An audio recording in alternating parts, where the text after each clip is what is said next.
এই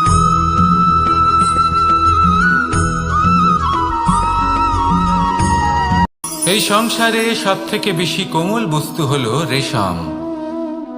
এই রেশম এতটাই কোমল হয় যে এর পুরো একটা থান শুধুমাত্র একটা হাতে ধরা সম্ভব। কখনো ভেবে দেখেছেন এই রেশম কিভাবে হয়?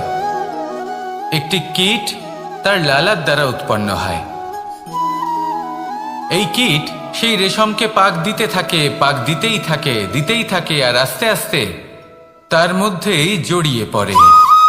শেষে ওর এই সুন্দর অমূল্য সৃষ্টি রেশমের এই সুতো তার নির্মাণ কার্য পূর্ণ হয়, কিন্তু তাতেই ও নিজে বন্দী হয়ে যায়। নিজেরই মায়াজালের এই বন্দী গৃহে নিজেই ফেঁসে যায়। এবার এই সুতোকে ব্যবহারযোগ্য করে তোলার জন্য এই কীটগুলিকে এই কবচের সাথেই ফুটন্ত জলে ফেলে দেওয়া হয়।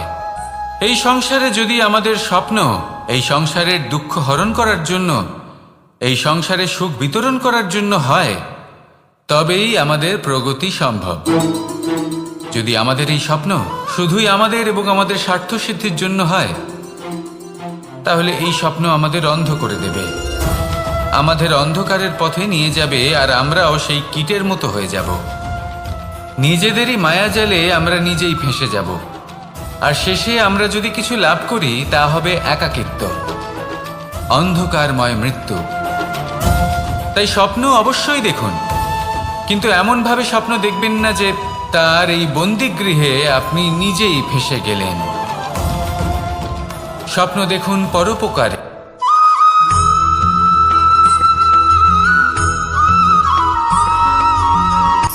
শক্তি শক্তি অর্জন করা এতটা কঠিন নয় যতটা শক্তি লাভ করার পরে সেই শক্তি সামলানো কঠিন হয়।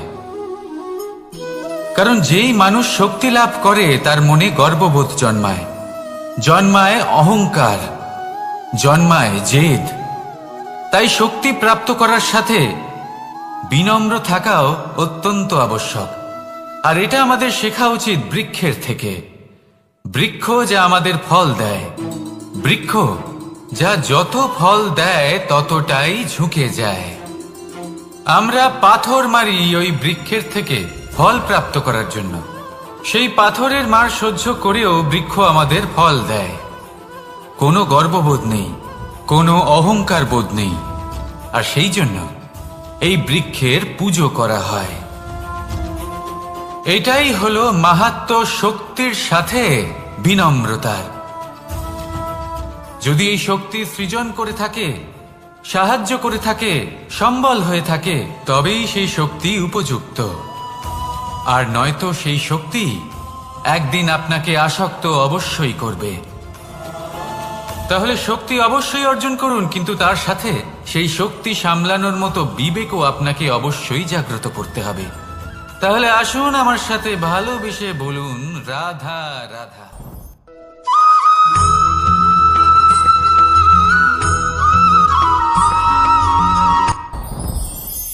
সাথী। সাথী এই শব্দটির ব্যাখ্যা কে কিভাবে করে? মিত্র, সখা, বন্ধু। কিন্তু অর্থ একটাই, তিনি যিনি আপনার সঙ্গী হন আর তিনি যার সাথী আপনি হন। এবার সব থেকে বড় প্রশ্ন হলো এটাই যে তিনি কে হতে পারেন যাকে আপনি আপনার সাথী বলে মেনে নিতে পারেন, নিজের সখা, নিজের মিত্র, নিজের বন্ধু মেনে নিতে পারেন। আপনার সাথী হলেন তিনি যিনি দুঃখের সময় আপনার পাশে থাকবেন, আপনার হাত ধরে থাকবেন।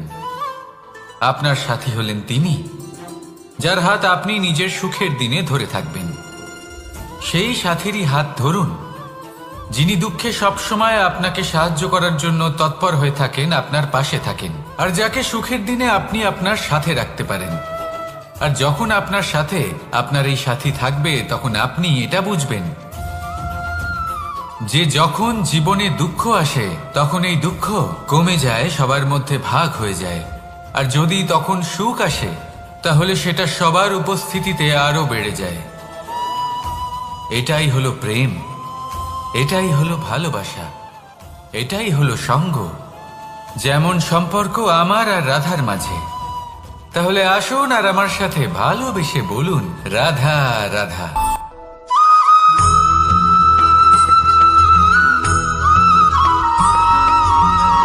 জীবন কিসের উপর নির্ভরশীল? ধনের উপর? বৈভবের অনুভব যদি আপনি করতে চান তাহলে তা পাবেন শুধু একতার দ্বারা, সংগঠনের দ্বারা। যদি আপনাকে উদাহরণ দিই, নিজের এই হাতটাকে দেখুন, 5টা আঙুল রয়েছে।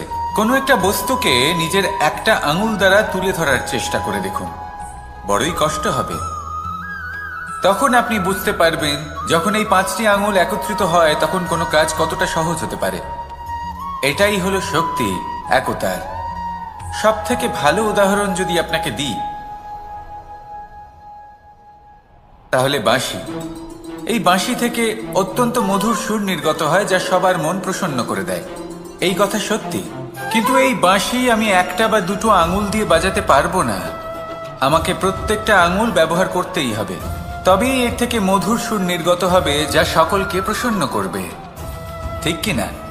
ঠিক এইভাবেই যদি আপনি চান যে আপনার জীবনরূপী বাঁশি থেকেও মধুর সুর নির্গত হোক বা সবার মনকে প্রসন্ন করে তুলুক, তাহলে আপনাকেও জীবনে একতা নিয়ে আসতেই হবে। আপনি একাও কর্ম করতে পারেন, পথ চলতেও পারেন, সামনেও এগোতে পারেন, সাফল্যও লাভ করতে পারেন। কিন্তু যখন সকলে একসাথে এগোবেন, সেই পথে চলবেন, সেই কর্মই করবেন, তখন লক্ষ্যে অবশ্যই পৌঁছবেন, সাফল্য অবশ্যই লাভ করবেন। কিন্তু সেই সাফল্য এবং তার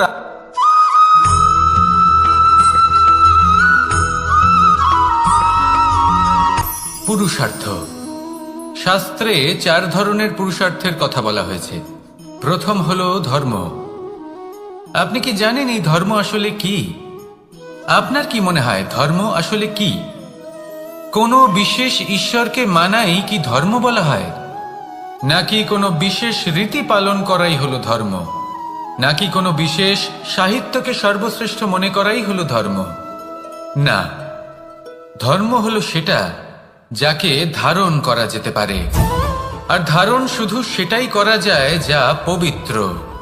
পবিত্র শুধু তাকেই বলা হয় যা নিঃস্বার্থ, যার মধ্যে শাসন করার কোনো ইচ্ছে নেই, যা সরলভাবেই প্রবাহমান, জল এবং বায়ুর মতো। যখন কোনো ব্যক্তি ধর্মকে ধারণ করেন এবং সেই ধর্ম সেই ব্যক্তিকে রক্ষা করে, তখন তাকে ধর্ম বলা হয়। ধর্ম যা রক্ষা করে অহংকার থেকে, খারাপ চিন্তার হাত থেকে। সেই জন্য পুরুষার্থ গড়ে তোলার আগে, ধর্ম পালন করার আগে ধর্মের প্রকৃত অর্থ কি সেটা বুঝে নিন।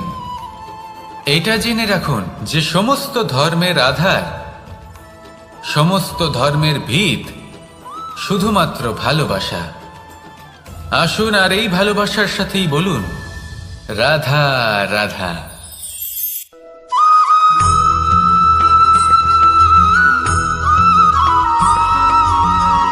কেউ বলে জীবন খুব ক্ষণস্থায়ী, কেউ বলে জীবন হলো একটা সুন্দর স্বপ্নের মতো, আবার কেউ বলবে জীবন হলো এক কঠোর সত্য।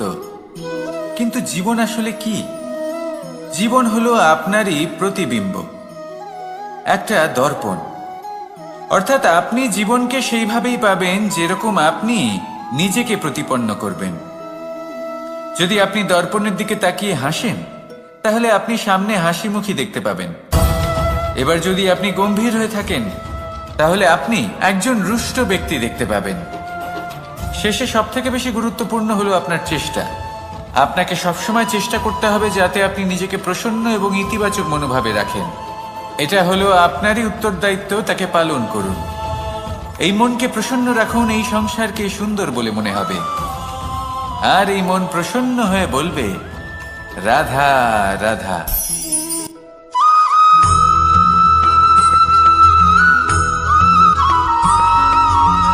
এই সংসারে প্রত্যেক মানুষ এটাই চান যে তিনি যেন ধনবান হন, আর্থিক অবস্থা তার ভালো থাকে, ওনার বাড়িতে লক্ষ্মীর আগমন হয়। কিন্তু সেটা হবে কি করে, সেটাই হলো প্রশ্ন। কেউ বলেন যে যদি পরিশ্রম করো তাহলে ধন অর্জন সম্ভব, কেউ বলেন যে যদি বিদ্যা লাভ হয় তবেই ধন অর্জন সম্ভব, কেউ বলেন যে যদি বলশালী হও তবেই সম্পন্ন থাকবে। ভালো কথা, যদি তাই হয়ে থাকে তবে দিনমজুর সারা দিন পরিশ্রম করেন, তিনি কেন ধনী হন না? অনেকজন বিদ্বান মানুষ আছেন এই সংসারে, তারা কেন ধনবান হন না? অনেক সংখ্যক বলশালী ব্যক্তি আছেন, তাদের কাছে ধন নেই কেন? তাদের কেন ধনের অভাব হয়? আবার এমনও কিছু মানুষ আছেন যারা পরিশ্রম করেন, তারা দিনমজুর, কিন্তু তারা ধন অর্জন করতে পারেন। কিছু বিদ্বান ব্যক্তি আছেন যাদের কাছে অধিক মাত্রায় ধন রয়েছে। কয়েকজন বলশালী ব্যক্তি রয়েছেন যাদের কাছে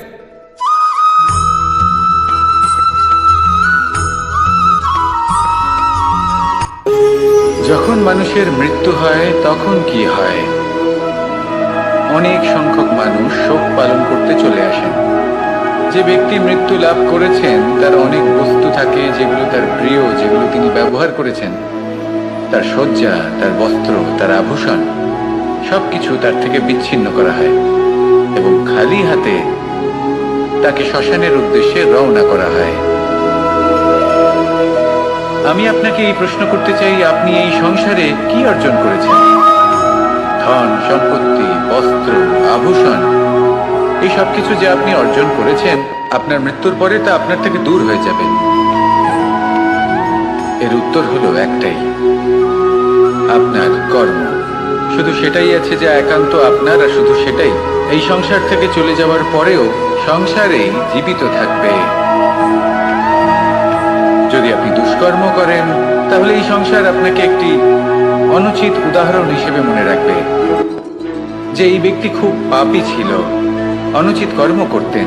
যে পথে তিনি চলেছেন সেই পথে কারোর চলা উচিত নয়। সেখানেই যদি আপনি সৎকর্ম করেন তাহলে সংসার চিরকাল এটাই বলবে যে খুব ভালো মানুষ ছিলেন, সবাইকে ভালোবাসতেন, সবাইকে সাহায্য করতেন, আমার খুব প্রিয় মানুষ ছিলেন।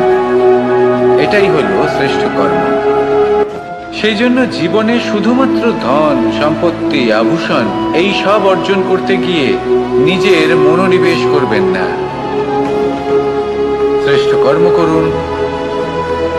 সংসার থেকে চলে যাওয়ার পরেও এই কর্মই এই সংসারে আপনাকে জীবিত রাখবে। আসুন আমার সাথে ভালোবেসে বলুন, রাধা রাধা।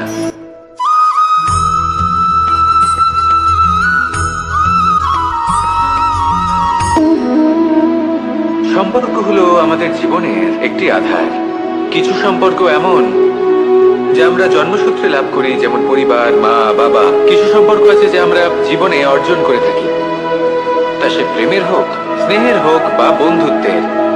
এই সকল সম্পর্ক লাভ করার বা গড়ে তোলার 5টি ধাপ রয়েছে। প্রথম ধাপ, কোনো ব্যক্তির সাথে আলাপ হওয়া, তার সাথে কথা বলা বা তাকে দেখা। দ্বিতীয় ধাপ, সে ব্যক্তিকে আমাদের ভালো লাগা। তৃতীয় ধাপ, আমাদের এটা চাইতে শুরু করা যে জীবনে এই ব্যক্তি যেন আমাদের বন্ধু হন, আমাদের জীবনে থাকেন, বা আমাদের কাউকে ভালোবেসে ফেলা, আর এটা আমাদের ভাবা বা চাওয়া যে সেই ব্যক্তি যেন আজীবন আমার সাথে থাকেন, আমার জীবনে আমার সাথী হয়ে। চতুর্থ ধাপ, লাভ করা।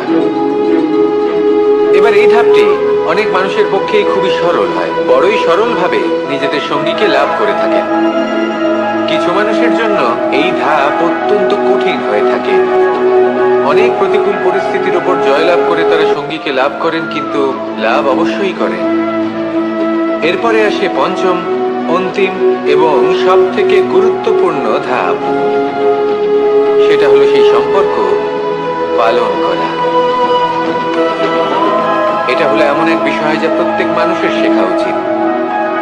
যদি ব্যক্তি নিজের জীবনে সম্পর্ক রক্ষা করতে শিখে যান, তবে প্রত্যেক সম্পর্ক তার জীবনকে স্বর্গ করে তুলবে। আসুন আর আমার সাথে ভালোবেসে বলুন, রাধা রাধা।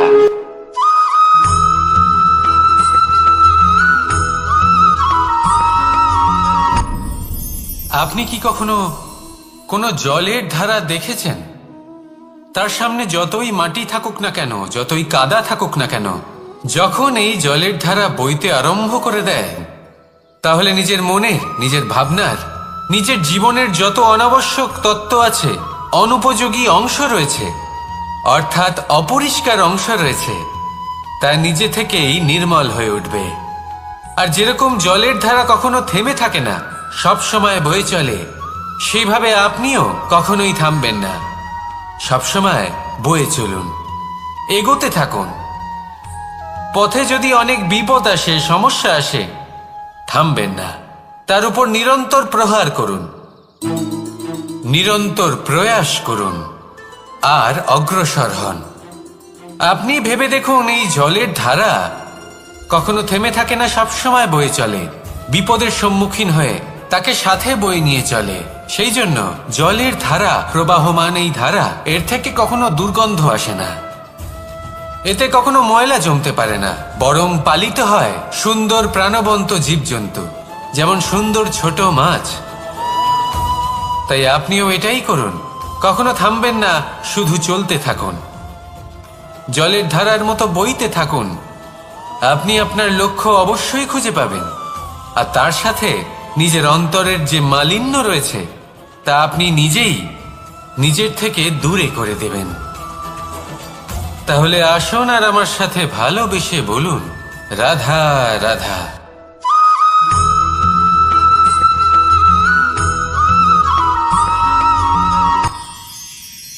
মানুষ তার জীবনে দুই ধরনের পরিস্থিতিকে খুব ভয় পায়।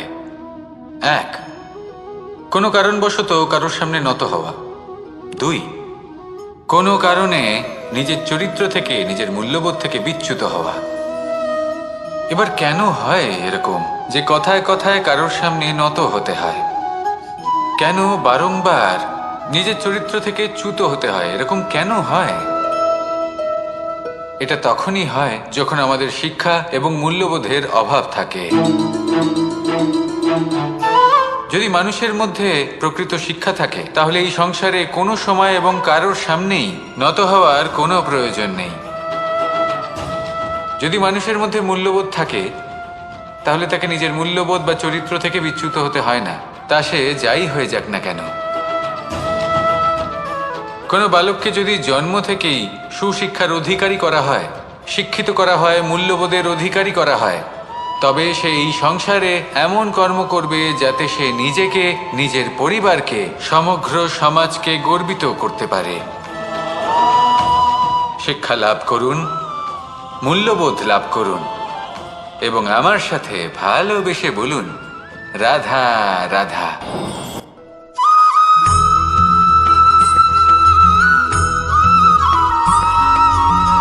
আপনি কখনো কোনো বাজকে নিজের বাসা বানাতে দেখেছেন? এই বাজ যখনই কোনো বাসা বানায়, তখন উঁচু গাছের ডালে বা কোনো পর্বতের শিখরে বাসা বানায়, অনেক উচ্চতায়, আর সেখানে তার সন্তানও জন্মগ্রহণ করে।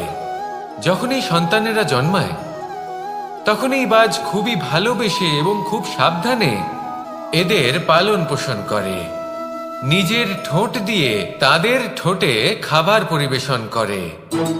কিন্তু যেই সেই সন্তানেরা হৃষ্টপুষ্ট হয়ে যায় এবং সেই কথা বাজ নিজে বুঝতে পেরে যায়, সেই বাজ নিজেই সেই বাসা ছিন্ন ভিন্ন করে দেয়।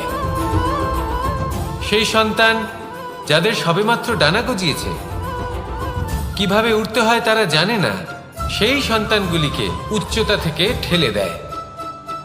সেই সন্তান প্রথমে ভয়ভীত হয়ে যায়, তারা সামনে মৃত্যুকে দেখতে পেয়ে ভয়ের কারণে তাদের ডানা ঝাপটাতে থাকে, আর সেই প্রক্রিয়াতেই সেই সন্তানগুলি উড়তে শুরু করে দেয়। এবার এই ঘটনায় আমরা কি শিক্ষা পেতে পারি? এটাই, যদি আপনি মাতা পিতা হন, তাহলে নিজের সন্তানকে অবশ্যই স্নেহ করুন, কিন্তু তাদেরকে নিজের আঁচলের তলায় বেঁধে রাখবেন না। যদি আপনি চান আপনার সন্তান জীবনে উন্নতি করুক, তাহলে নিজের মুঠো থেকে তাদের স্বতন্ত্র করে দিন, এই সংসারে সংঘর্ষ করতে দিন। সেই সন্তান নিজেই বুঝতে পারবে যে জন্মের সময় পাওয়া ডানা কি করে ব্যবহার করতে হয়। আর আপনার চোখের সামনে আপনার সন্তান এই আকাশে উড়তে থাকবে। তাহলে আসুন আমার সাথে ভালোবেসে বলুন, রাধা রাধা।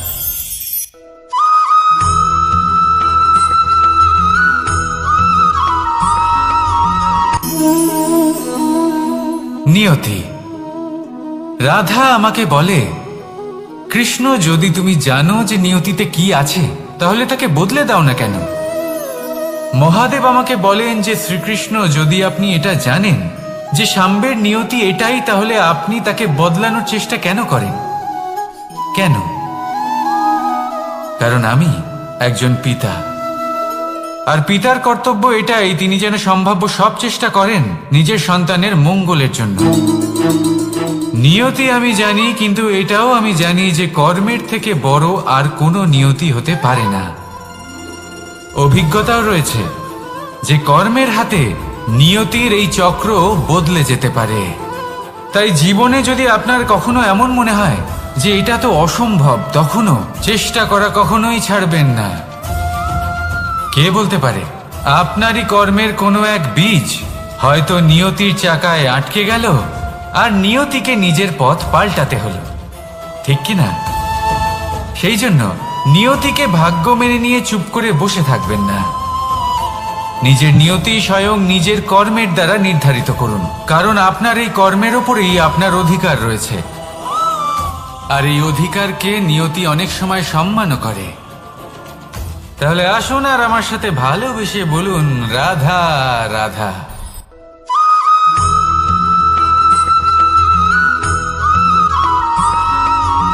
কখনো কখনো আমরা ভাবি যে কোনো ব্যক্তি যিনি ধর্মের পথে চলেছেন, যদি তার দ্বারা কোনো ভুল হয়ে থাকে, তাহলে নিয়তি তাকে সেই মুহূর্তেই কঠোর শাস্তি দেন।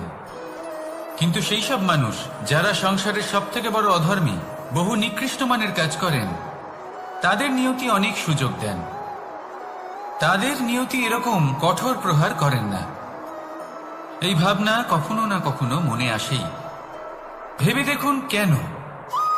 আসলে জীবনকে বেশিরভাগ মানুষ একভাবেই দেখে থাকেন, বিভিন্ন স্তরে একে দেখা উচিত। এবার আপনি বলুন, এই সংসারে কোনো অধর্মী কখনো প্রেরণার উৎস হতে পারেন?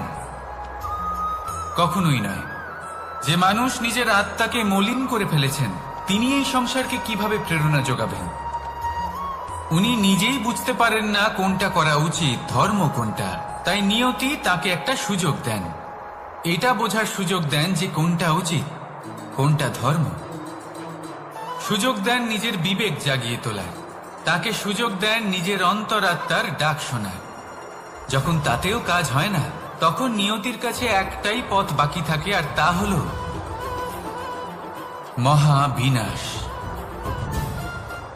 মহাবিনাশ হয়তো দেরিতেই আসতে পারে, কিন্তু তা অবশ্যই আসবে। আর যখন মহাবিনাশ আসে, তখন মহাবিনাশের যন্ত্রণা সমগ্র মানব জীবনের যন্ত্রণার থেকে অনেক বেশি হয়। এই কথাটা সবসময় মনে রাখবেন। আর অন্যদিকে যে মানুষ ধর্মের পথে চলছেন, তার দ্বারা যদি কোনো ভুল হয়ে থাকে, তখন নিয়তি তার পরীক্ষা নেন। কিছুক্ষণের জন্য মানুষের মনে হতে পারে নিয়তি তাকে কঠোর শাস্তি দিয়েছেন।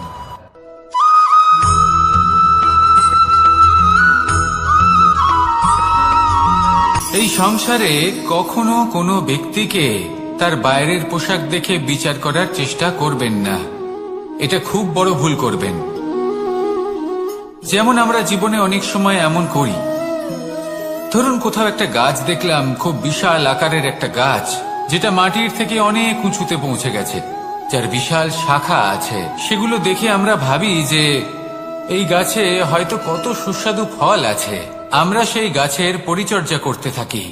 আবার অন্যদিকে হলো একটি তৃণ, যেটা মাটি থেকে কিছুটা উঁচুতে পৌঁছেছে, কিন্তু সেই তৃণর নিচে, মাটির নিচে অত্যন্ত সুস্বাদু ফল বা সবজি জন্ম নেয়, যা আমাদের স্বাস্থ্যের পক্ষে অত্যন্ত উপকারী। সেই জন্য কখনো আবরণ দেখে কাউকে বিচার করতে চেষ্টা করবেন না। তার বদলে এটা বোঝার চেষ্টা করুন যে আপনার সামনে যে ব্যক্তি আছে বা বস্তু আছে, তার বিশেষত্ব কি।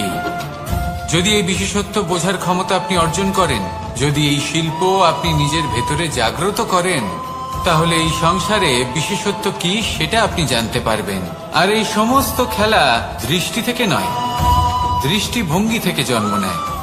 দৃষ্টিভঙ্গি সবসময় শুভ রাখুন, আর আমার সাথে ভালোবেসে বলুন, রাধা রাধা।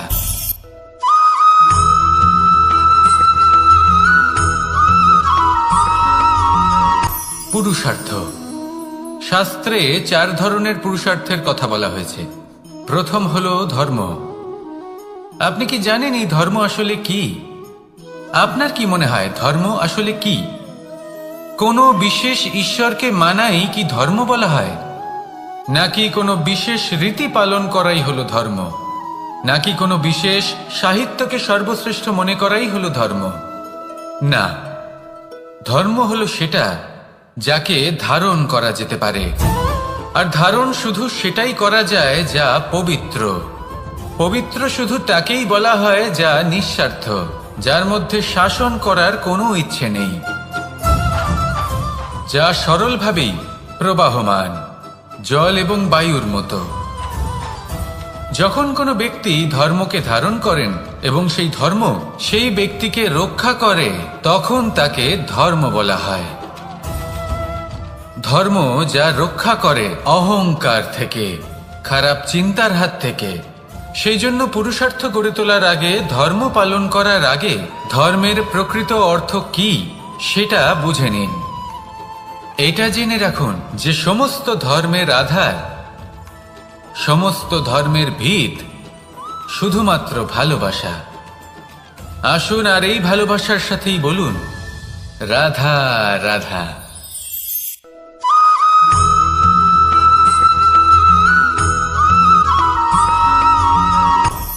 আপনি কখনো পর্বতের শিখরে উঠেছেন? আপনি দেখতে পাবেন পর্বতের পদতলে প্রচুর সুন্দর ফুল রয়েছে, সবুজ বনানী রয়েছে। যত আপনি ওপরে উঠতে থাকবেন তত ফুল কমতে থাকবে, সবুজ বনানী কমতে থাকবে। আরো কিছুটা ওপরে উঠলে কাঁটা জাতীয় গাছ দেখতে পাবেন, শুকনো গাছ দেখতে পাবেন। আরো যদি ওপরে ওঠেন তাহলে পাষাণ দেখতে পাবেন। আরো উপরে উঠলে হিমখণ্ড দেখতে পাবেন। এই যে পর্বত, তা মনুষ্য জীবনের সবথেকে উত্তম উদাহরণ। মানুষ যখন সাফল্যের শিখরে পৌঁছতে চান, মহানুভবতার শিখরে পৌঁছতে চান, পথে যত আস্তে আস্তে উপরে উঠতে থাকেন, ততই ভৌতিক বস্তু তার থেকে বিচ্ছিন্ন হতে থাকে। যদি তিনি সেই ভৌতিক বস্তুগুলি ত্যাগ না করতে পারেন, তাহলে কখনোই সেই স্থানে পৌঁছতে পারবেন না। আর মানুষ যদি উচিত ত্যাগ করতে পারেন, পথে অগ্রসর হতে থাকেন, এগোতে থাকেন, তাহলে একদিন না একদিন তিনি মহানুভবতার, জ্ঞানের, সাফল্যের হিমের স্বাদ অবশ্যই লাভ করবেন। মনে রাখবেন, মানব জীবনের ত্যাগ হলো অত্যন্ত গুরুত্বপূর্ণ অংশ। আসুন আমার সাথে ভালোবেসে বলুন রাধা রাধা।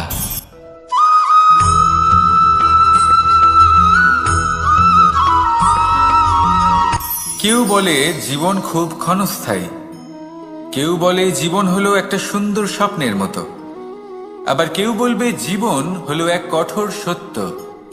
কিন্তু জীবন আসলে কি? জীবন হলো আপনারই প্রতিবিম্ব, একটা দর্পণ। অর্থাৎ আপনি জীবনকে সেইভাবেই পাবেন যেরকম আপনি নিজেকে প্রতিপন্ন করবেন। যদি আপনি দর্পণের দিকে তাকিয়ে হাসেন, তাহলে আপনি সামনে হাসিমুখী দেখতে পাবেন। এবার যদি আপনি গম্ভীর হয়ে থাকেন, তাহলে আপনি একজন রুষ্ট ব্যক্তি দেখতে পাবেন। শেষে সবথেকে বেশি গুরুত্বপূর্ণ হলো আপনার চেষ্টা। আপনাকে সবসময় চেষ্টা করতে হবে যাতে আপনি নিজেকে প্রসন্ন এবং ইতিবাচক মনোভাবে রাখেন।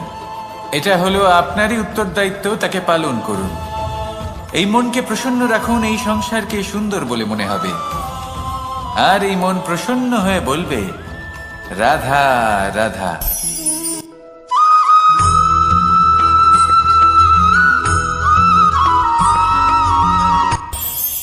এই সংসারে আমরা প্রকাশ কোথা থেকে পাই? এর উত্তর বড়ই সরল। ভোরে যখন সূর্যোদয় হয়, তখন প্রকাশের কিরণ আমাদের ঘরে এসে পৌঁছয়। এইভাবেই আমরা প্রকাশ লাভ করি। এবার এই প্রকাশের আলোতেই আমরা সারাদিনের কাজ সম্পন্ন করি। সন্ধে হয়ে যায়, সূর্যাস্তও হয়ে যায়। আর আমাদের ঘর যাতে অন্ধকার না হয়, তার জন্য আমরা একটা প্রদীপ প্রজ্বলিত করি। এটাই ঘটে আমাদের জীবনেও। এবার প্রবাহমান আয়ুর সাথে আমরা আমাদের অন্তরে যদি একটা প্রদীপ প্রজ্বলিত করে নিই, তাহলে বিষয়টাই অন্যরকম হবে। এবার আপনি বলবেন, কোন প্রকাশের কথা বলছি যে আমাদের অন্তরে জাগ্রত করা সম্ভব? আমাদের আত্মার মাঝে প্রেমের প্রকাশ জাগ্রত করার কথা বলছি, কারণ আমাদের এই জীবন এও হলো দিনের আলোর মতো। আজ প্রকাশ আছে, কিন্তু কোনোদিন অবশ্যই অস্ত হবে। কিন্তু অস্ত হবার আগে যদি আমরা আমাদের আত্মার মাঝে প্রেমের এই প্রকাশ উজ্জ্বলিত করে নিই, তাহলে আমাদের সন্ধ্যাকালও আমরা আনন্দে এবং প্রেমে যাপন করব। তাহলে আসুন আর আমার সাথে ভালোবেসে বলুন, রাধা রাধা।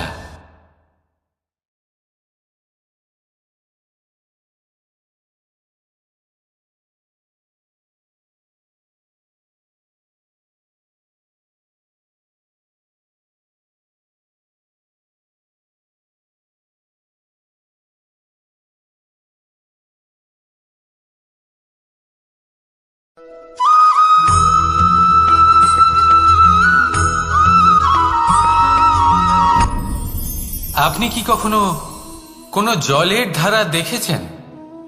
তার সামনে যতই মাটি থাকুক না কেন, যতই কাদা থাকুক না কেন, যখন এই জলের ধারা বইতে আরম্ভ করে দেয়, তাহলে নিজের মনের, নিজের ভাবনার, নিজের জীবনের যত অনাবশ্যক তত্ত্ব আছে, অনুপযোগী অংশ রয়েছে, অর্থাৎ অপরিষ্কার অংশ রয়েছে, তা নিজে থেকেই নির্মল হয়ে উঠবে।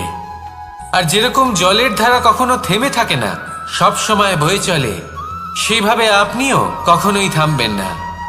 সবসময় বয়ে চলুন, এগোতে থাকুন। পথে যদি অনেক বিপদ আসে, সমস্যা আসে, থামবেন না, তার উপর নিরন্তর প্রহার করুন, নিরন্তর প্রয়াস করুন আর অগ্রসর হন। আপনি ভেবে দেখুন, এই জলের ধারা কখনো থেমে থাকে না, সবসময় বয়ে চলে, বিপদের সম্মুখীন হয়ে তাকে সাথে বয়ে নিয়ে চলে। সেই জন্য জলের ধারা, প্রবাহমান এই ধারা, এর থেকে কখনো দুর্গন্ধ আসে না, এতে কখনো ময়লা জমতে পারে না, বরং পালিত হয় সুন্দর প্রাণবন্ত জীবজন্তু, যেমন সুন্দর ছোট মাছ। তাই আপনিও এটাই করুন, কখনো থামবেন না, শুধু চলতে থাকুন, জলের ধারার মতো বইতে থাকুন। আপনি আপনার লক্ষ্য অবশ্যই খুঁজে পাবেন, আর তার সাথে নিজের অন্তরের যে মালিন্য রয়েছে, তা আপনি নিজেই নিজের থেকে দূরে করে দেবেন। তাহলে আসুন আর আমার সাথে ভালোবেসে বলুন, রাধা রাধা।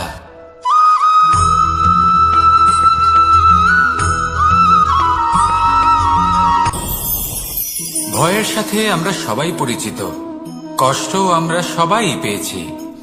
কখনো কখনো আমরা অসুস্থ হয়ে পড়ি, আর এমন সময় হলে মাতার মমতা, কখনো বাবার স্নেহ, কখনো বন্ধুদের পাশে থাকার অনুভূতি আমাদের রোগ নিরাময়ে সাহায্য করে। কখনো যদি আমরা নিরাশ হয়ে পড়ি, তখন যদি আমাদের কোনো আপনজন আমাদের দুটো ভালো কথা বলে, তখন আমাদের মনোবল বেড়ে যায়। ঠিক তেমন সংসারের এই রঙ্গমঞ্চে যদি আপনি পীড়িত অনুভব করেন, কিছু শুভ কথা আলোচনা করুন, কিছু স্তুতি গান করুন, কিছু মুহূর্তের জন্য হলেও নিজের ইষ্টদেবের কথা স্মরণ করুন আর প্রার্থনা করুন। সাহস বাড়বে, শক্তিও বৃদ্ধি পাবে এবং সামনে এগিয়ে চলার পথও দেখতে পাবেন।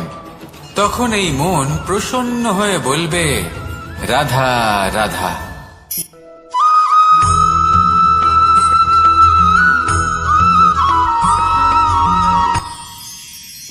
মানুষ তার জীবনে দুই ধরনের পরিস্থিতিকে খুব ভয় পায়। এক, কোনো কারণবশত কারোর সামনে নত হওয়া। দুই, কোনো কারণে নিজের চরিত্র থেকে, নিজের মূল্যবোধ থেকে বিচ্যুত হওয়া। এবার কেন হয় এরকম যে কথায় কথায় কারোর সামনে নত হতে হয়? কেন বারংবার নিজের চরিত্র থেকে চ্যুত হতে হয়? এরকম কেন হয়? এটা তখনই হয় যখন আমাদের শিক্ষা এবং মূল্যবোধের অভাব থাকে। যদি মানুষের মধ্যে প্রকৃত শিক্ষা থাকে, তাহলে এই সংসারে কোনো সময় এবং কারোর সামনেই নত হওয়ার কোনো প্রয়োজন নেই।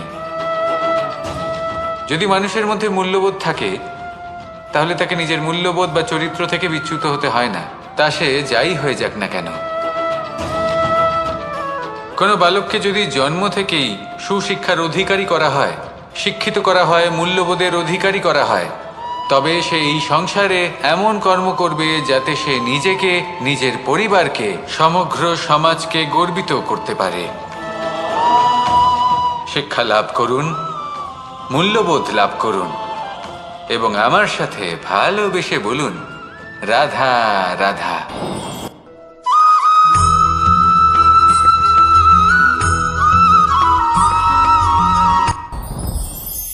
সাথী। সাথী এই শব্দটির ব্যাখ্যা কে কিভাবে করে? মিত্র, সখা, বন্ধু। কিন্তু অর্থ একটাই। তিনি যিনি আপনার সঙ্গী হন আর তিনি যার সাথী আপনি হন। এবার সব থেকে বড় প্রশ্ন হলো এটাই যে তিনি কে হতে পারেন যাকে আপনি আপনার সাথী বলে মেনে নিতে পারেন, নিজের সখা, নিজের মিত্র, নিজের বন্ধু মেনে নিতে পারেন। আপনার সাথী হলেন তিনি যিনি দুঃখের সময় আপনার পাশে থাকবেন, আপনার হাত ধরে থাকবেন। আপনার সাথী হলেন তিনি যার হাত আপনি নিজের সুখের দিনে ধরে থাকবেন। সেই সাথীরই হাত ধরুন যিনি দুঃখে সবসময় আপনাকে সাহায্য করার জন্য তৎপর হয়ে থাকেন, আপনার পাশে থাকেন, আর যাকে সুখের দিনে আপনি আপনার সাথে রাখতে পারেন। আর যখন আপনার সাথে আপনার এই সাথী থাকবে তখন আপনি এটা বুঝবেন যে যখন জীবনে দুঃখ আসে তখন এই দুঃখ কমে যায়, সবার মধ্যে ভাগ হয়ে যায়। আর যদি তখন সুখ আসে তাহলে সেটা সবার উপস্থিতিতে আরো বেড়ে যায়। এটাই হলো প্রেম, এটাই হলো ভালোবাসা, এটাই হলো সঙ্গ। যেমন সম্পর্ক আমার আর রাধার মাঝে। তাহলে আসুন আর আমার সাথে ভালোবেসে বলুন, রাধা রাধা।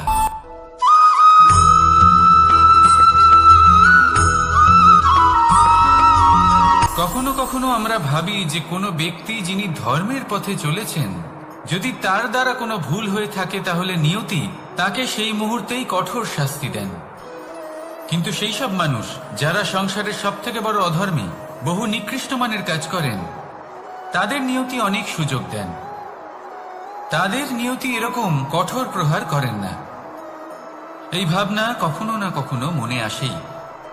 ভেবে দেখুন কেন? আসলে জীবনকে বেশিরভাগ মানুষ একভাবেই দেখে থাকেন, বিভিন্ন স্তরে একে দেখা উচিত। এবার আপনি বলুন, এই সংসারে কোনো অধর্মী কখনো প্রেরণার উৎস হতে পারেন? কখনোই নয়। যে মানুষ নিজের আত্মাকে মলিন করে ফেলেছেন তিনি এই সংসারকে কিভাবে প্রেরণা যোগাবেন?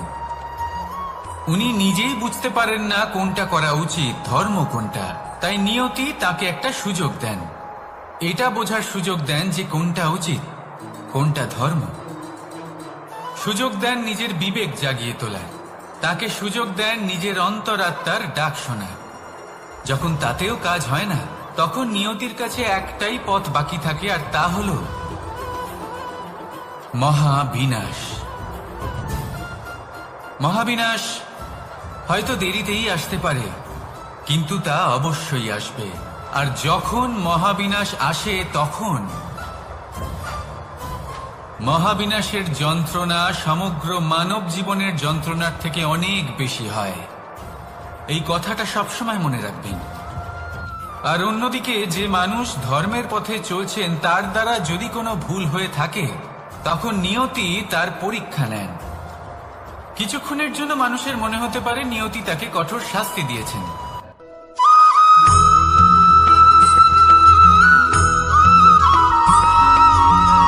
মানুষের মানসিকতা এমন হয় যে সে যতটা করে আশা করে যে তার থেকে অনেক বেশি তার বদলে সে পাবে। দেখুন, সবকিছুই আপনার ভাবনা চিন্তার উপর নির্ভর করছে। আপনি যদি ফলের বিষয়ে ভেবে কর্ম করতে থাকেন তাহলে সেটা অনুচিত। জীবনের আসল আনন্দ হলো নিজের কর্ম করতে থাকা, ফলের চিন্তা করা উচিত নয়। যদি আপনি এরকম ভাবেন যে আমি এতটা করছি, আমার এতটা পাওয়া উচিত, সেই ভাবনা অনুচিত। যদি আপনি সেবার মানসিকতা নিয়ে কর্ম করতে থাকেন, কর্মচক্রে প্রবাহিত হন, যদি আপনি এমন ভাবনা রাখেন যে আমি এতটা পাচ্ছি তাই এর থেকে অনেক বেশি আমি কর্ম করব, তাহলে নিশ্চিতরূপে আপনি যতটা করছেন তার থেকে অনেক বেশি আপনি পাবেন, আপনার আশার থেকে অনেক বেশি আপনি পাবেন। শুধু জীবনে অনেক বেশি কাজ করতে থাকুন, ফলের চিন্তা করবেন না। আর মনে রাখবেন, এই ভাবনাই সব থেকে বড় বীজ। কর্মের উপর বিশ্বাস রাখুন, জীবনে যা যা আপনি চান সবই সুখময় হবে। আসুন আর আমার সাথে ভালোবেসে বলুন, রাধা রাধা।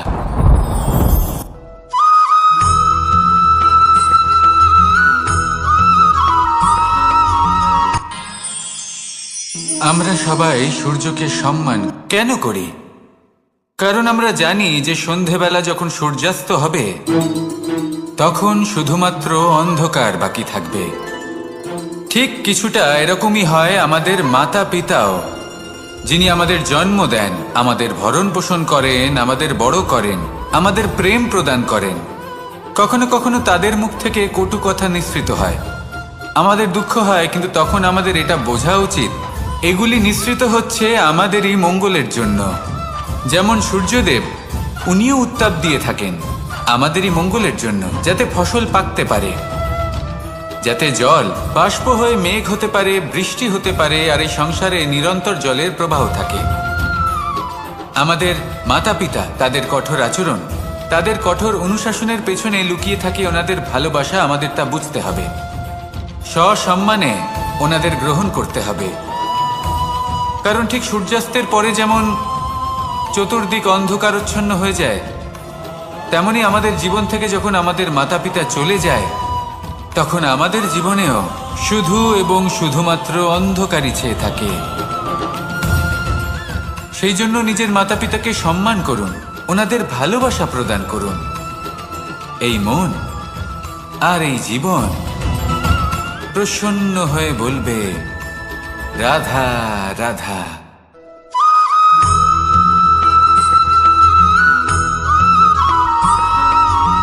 এই সংসারে কখনো কোনো ব্যক্তিকে তার বাইরের পোশাক দেখে বিচার করার চেষ্টা করবেন না, এটা খুব বড় ভুল করবেন। যেমন আমরা জীবনে অনেক সময় এমন করি, ধরুন কোথাও একটা গাছ দেখলাম, খুব বিশাল আকারের একটা গাছ, যেটা মাটির থেকে অনেক উঁচুতে পৌঁছে গেছে, যার বিশাল শাখা আছে। সেগুলো দেখে আমরা ভাবি যে এই গাছে হয়তো কত সুস্বাদু ফল আছে, আমরা সেই গাছের পরিচর্যা করতে থাকি।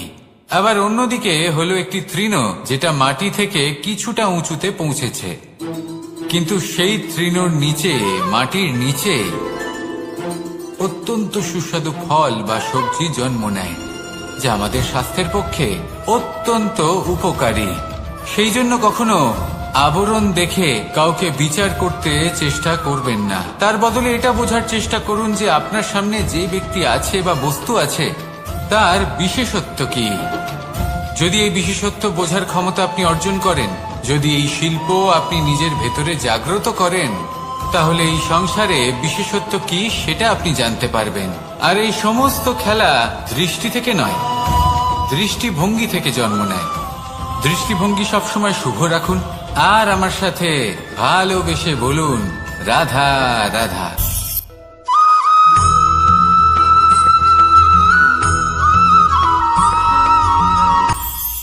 এটা হলো ধান গাছ, এর থেকে যে চাল উৎপন্ন হয় তা মানুষ গ্রহণ করেন। আর এটা কি?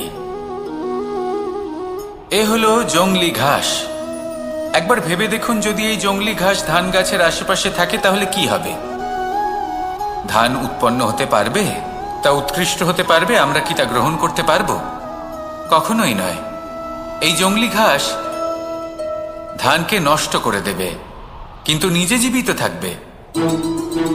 এটাই হলো আজকের শিক্ষা।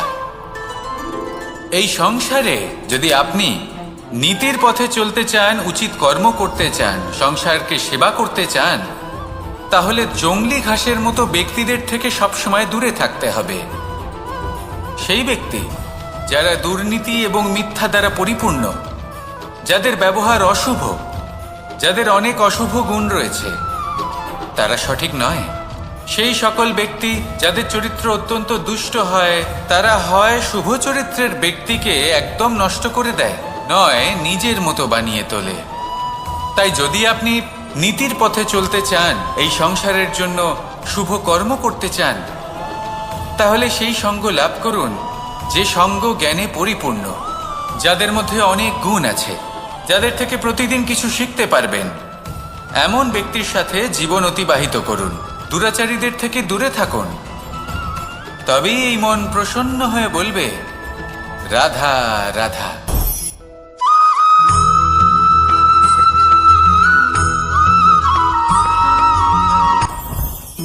জীবনে কিছু শেখা অত্যন্ত গুরুত্বপূর্ণ। এবার কি কি শিখতে হবে সেই সব শেখানোর জন্য অনেক শিক্ষক রয়েছেন, কিন্তু কি শিখবেন না আর কি করবেন না এটা আমাদের নিজের অভিজ্ঞতা দিয়ে শিখতে হয়। কিন্তু তার মানে এটা নয় যে যদি আপনাকে শিখতে হয় যে আগুনের তাপ কতটা, আপনাকে আগুনের মধ্যে হাত দিতে হবে। না, অন্য কারোর অভিজ্ঞতা দ্বারাও শিখতে পারেন। প্রশ্ন শুধুমাত্র একটাই যে আপনি কি শিখতে চান নাকি চান না। যদি আপনি এটাই ভাবেন যে আমি শুধুই নিজের অভিজ্ঞতা দ্বারাই শিখতে চাই, তাহলে জীবনকাল ছোট মনে হবে, অনেক কিছুই শিখতে পারবেন না। তাই নিজের সাথে সাথে বড়দের অভিজ্ঞতার দ্বারাও শেখা শুরু করে দিন। এই সংসারের অভিজ্ঞতা দ্বারা শিখতে শুরু করে দিন। আর এটা নিশ্চিত রূপে শেখা আবশ্যক যে কখন কি করবেন না, কোথায় থামতে হবে আর কোথায় থামবেন না। তাহলে আসুন আর আমার সাথে ভালোবেসে বলুন, রাধা রাধা।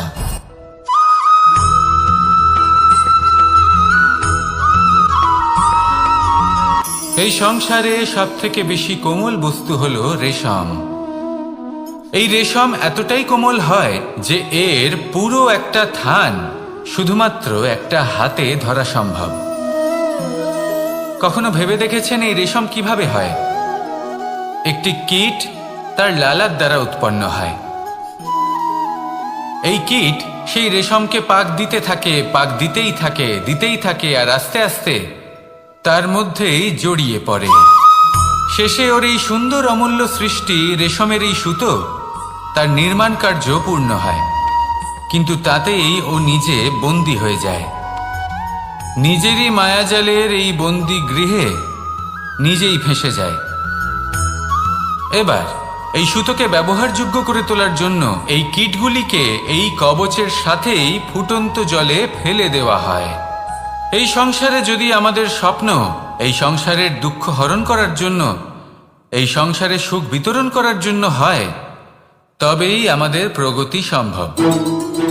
যদি আমাদের এই স্বপ্ন শুধুই আমাদের এবং আমাদের স্বার্থ সিদ্ধির জন্য হয়, তাহলে এই স্বপ্ন আমাদের অন্ধ করে দেবে, আমাদের অন্ধকারের পথে নিয়ে যাবে, আর আমরাও সেই কীটের মতো হয়ে যাব।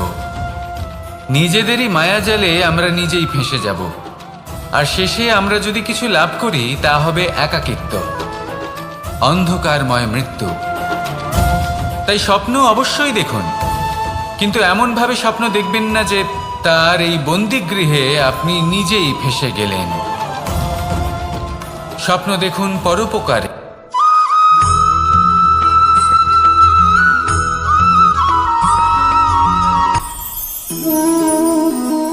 শক্তি এক অত্যন্ত বিচিত্র বস্তু, বা বলতে পারেন অনুভূতি। পিতা সবসময় চান যেন তিনি তার শক্তি পুত্রকে। আসুন আপনাকে সহজে বোঝাই। যদি আপনি সুপাত্র হন আর আপনাকে শক্তি দেওয়া হয়, তাহলে আপনি সেই শক্তির গুরুত্ব বুঝবেন, কোথায় সেই শক্তি প্রয়োগ করা উচিত সেটা বুঝবেন। আর এটা যেহেতু অর্জন করা শক্তি হবে, সেই শক্তির অপব্যবহার হবে না। কিন্তু যদি এই আপনি কুপাত্র হন আর যদি আপনাকে এই শক্তি দেওয়া হয়, তাহলে কি হবে? দেখতে গেলে এই শক্তি আপনি দান হিসেবে পেয়েছেন, তাই না আপনি এই শক্তির গুরুত্ব বুঝবেন আর না এর প্রয়োগ আপনি জানবেন। তার অপব্যবহার হওয়া সুনিশ্চিত। তাই যদি আপনি কোনো শক্তি অর্জন করতে চান, তাহলে আগে তার যোগ্য হয়ে উঠুন, পুত্র নয় পাত্র হয়ে উঠুন। আর আমার সাথে ভালোবেসে বলুন, রাধা রাধা।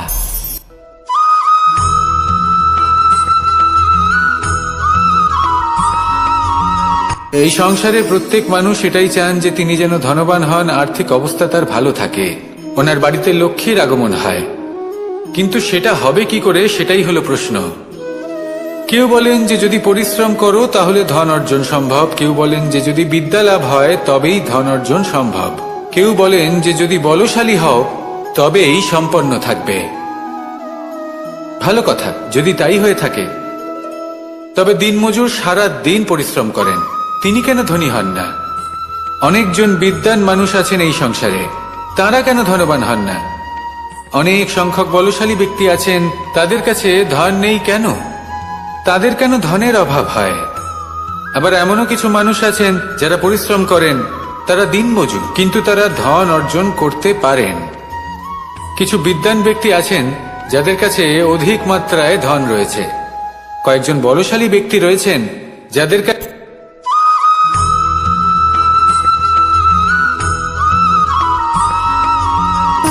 সুখ, দুঃখ এবং শক্তি, এই তিন হলো এই সংসারের ত্রিদেবের মতো।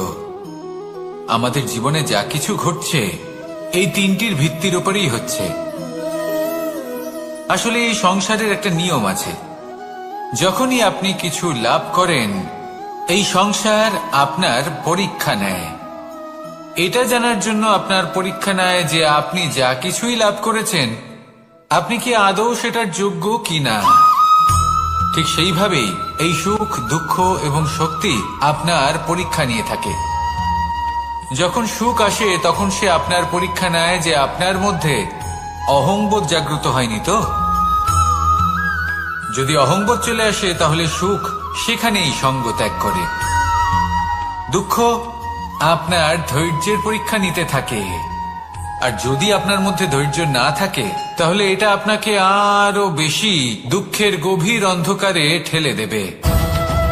সেখানে শক্তি পরীক্ষা নেয় আপনার বিনম্রতার। যদি আপনি বিনম্র না হন তাহলে হয় এই শক্তি আপনার সঙ্গ ত্যাগ করবে, নয় এই শক্তি বিনম্রতার অভাবে আপনার পতনের কারণ হতে পারে। এই সংসারে যে কোনো ব্যক্তি যিনি এই পরীক্ষায় উত্তীর্ণ হয়ে থাকেন, এই জীবনে তিনি সাফল্য লাভ করেন। আসুন আমার সাথে ভালোবেসে বলুন, রাধা রাধা।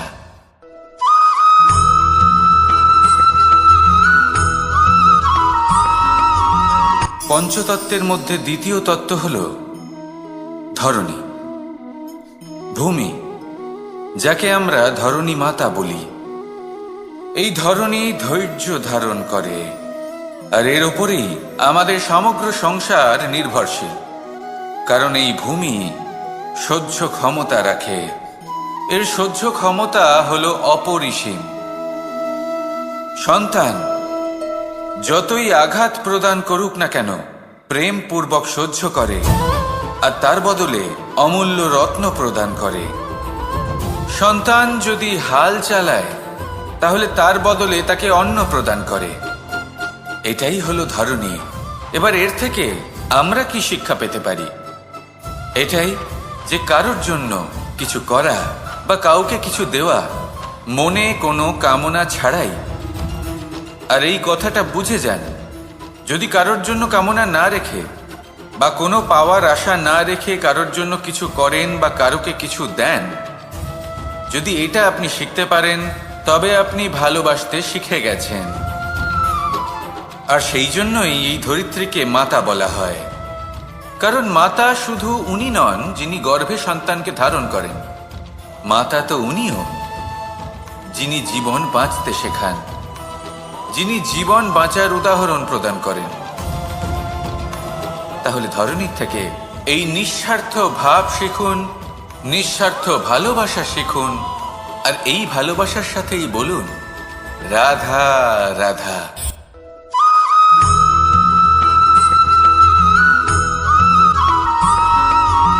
মানুষ জন্মগ্রহণ করে, তার সাথে ভয়েরও জন্ম হয়। ছোটবেলা থেকেই আমাদের মনে কোনো না কোনো প্রকারের ভয় থেকেই যায়। কেউ এই বিষয়ে ভয় পায় যে তার কোনো বস্তু তার থেকে দূরে চলে যাবে, কেউ এই বিষয়ে ভয় পায় যে আমি নিজেকে হারিয়ে ফেলব, কেউ এই ভেবে ভয় পায় যে আমার প্রিয়জনেরা তারা যেন আমার থেকে দূরে না চলে যায়, কেউ এই ভেবে ভয় পায় যে আমরা যেন পথ না হারিয়ে ফেলি, আদি ইত্যাদি। কিন্তু সত্যি কথা বলতে ভেবে দেখুন, এই ভয় বাস্তবে কি? শুধুই একটা মনস্থিতি, আর কিছুই নয়। যা কিছু আপনি জীবনে পেয়েছেন তা একদিন আপনাকে হারাতে হবে। এই জীবন হলো আপনারই, কিন্তু তাও একদিন সমাপ্ত হবে। তাই ভয় পেয়ে কি লাভ? এই ভয় শুধু আপনাকে জীবন যাপন করা থেকে বাধা দিচ্ছে, আর কিচ্ছু নয়।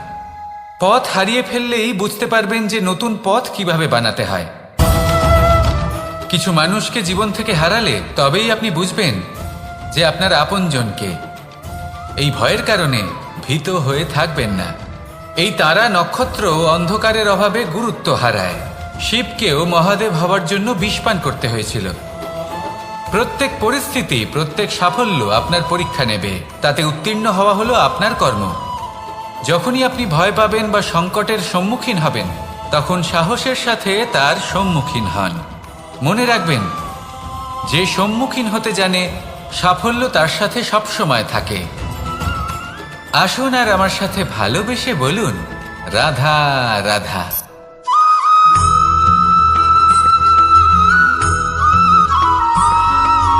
জীবনে অগ্রসর হওয়ার জন্য আমাদের কাকে প্রয়োজন হয়? মাতা পিতা, বন্ধু, প্রেম, সাহায্য, অর্থ, পরিশ্রম, আশা। ভিন্ন ভিন্ন মানুষ ভিন্ন ভিন্ন বিকল্প চয়ন করে। যদি আমি আপনাকে বলি, তাহলে জয় আর পরাজয়ের মন্ত্র দুটো শব্দের উপর নির্ভর করে, মেনে নেওয়া আর দৃঢ় হওয়া। যদি মেনে নেন তাহলে হেরে যাবেন, যদি দৃঢ় হন তাহলে নিশ্চিত রূপে জয়ী হবেন।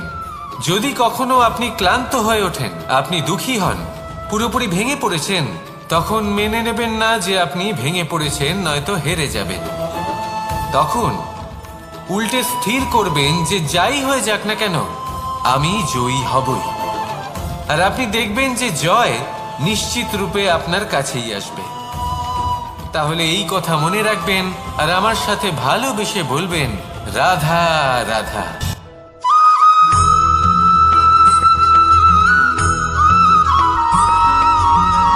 এই সংসারে কোনো বস্তু হোক বা ব্যক্তি হোক, তার একার গুরুত্ব কিন্তু খুব বেশি নয়। একটা উদাহরণ হিসেবে বৃষ্টির ফোঁটাকে ভেবে দেখুন। যদি একটি বৃষ্টির ফোঁটা হয় তাহলে তার খুব বেশি গুরুত্ব থাকে না, কিন্তু যখন সহস্র বৃষ্টির ফোঁটা মেঘের মধ্যে দিয়ে ঝরে পড়ে, তখন সেটা বর্ষার রূপ ধারণ করে। সেই বর্ষা যা এই প্রকৃতিকে শান্ত করে।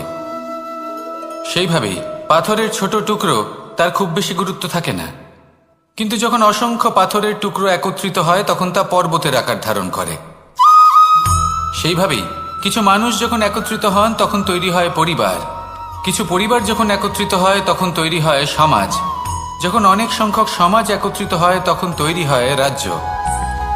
এবার এই রাজ্যের সব থেকে গুরুত্বপূর্ণ ব্যক্তি হতে পারেন রাজা, কিন্তু তাও সেই রাজা একা কিছু করতে পারেন না। যুদ্ধ লড়ার সময় তারও নিজের সৈন্যদলকে প্রয়োজন পড়ে। কিন্তু এই সংসারে এমন একজন ব্যক্তি আছেন যিনি একাই সব কাজ করতে থাকেন, এবং সেই ব্যক্তি হলেন মা। আমাদের জীবনে একজন পিতার ভূমিকা কিন্তু নিঃসন্দেহে অমূল্য, কিন্তু আমাদের সকলের জীবনে যে ভূমিকা একজন মায়ের তা অন্য কারোর থাকে না। একজন মা একাই সন্তানকে বড় করতে পারেন, সংস্কারী করে তুলতে পারেন, তার জন্য পরিশ্রম করেন। আর এত কিছু কাজ করার পরেও তার কাজের জন্য তিনি প্রশংসা অবশ্য পান না। উল্টে যদি সেই সন্তান অনুচিত পথে চালিত হয়, অনুচিত কর্ম করে, তখন সেই মাকেই অপবাদের পাত্র হয়ে উঠতে হয়। আমাদের জীবনে মায়ের যোগদান কতটা সেটা বুঝুন। আপনাকে বড় করে তোলার জন্য উনি কতটা পরিশ্রম করেছেন সেটা বুঝুন। আজ থেকে, এখন থেকে, এই মুহূর্ত থেকে মাকে সম্মান করতে শিখুন। যখন সময় পাবেন, যখন সুযোগ হবে, তখন তার প্রশংসা করুন, ওনারও ভালো লাগবে। আর মায়ের এই মমতার জন্য, তার এই ভূমিকার জন্য আসুন সবাই মিলে আমরা তাকে প্রণাম করি, আর সকলে মিলে ভালোবেসে বলি, রাধা রাধা।